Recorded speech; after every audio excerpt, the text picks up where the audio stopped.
கம்பி உந்தன் கைகள் பட்டு பட்டு வெள்ளி கம்பி என்று ஆகியது.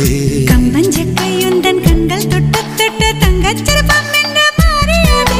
ஜன்னல் கம்பி உந்தன் கைகள் பட்டு பட்டு வெள்ளி கம்பி என்று ஆகியது. கம்பஞ்சக்கை உந்தன் கண்கள் தொட்டு தொட்டு தங்கச்சிற்பம் என்று மாறியது. பூக்கும் புன்னகையாலே என் தோள்கள் ரெக்கைகளாக, பெயர் கூற என் நாள்கள் சக்கரையாக. தலை கீழ் தடுமாற்றம் தந்தாய் என்னில் என் கால்வெண்ணில். நான் பறிந்து வைத்து சூரியன் ஒளிருகின்றது. நான் நடந்து சென்ற மணல் வெளி மலருகின்றதே.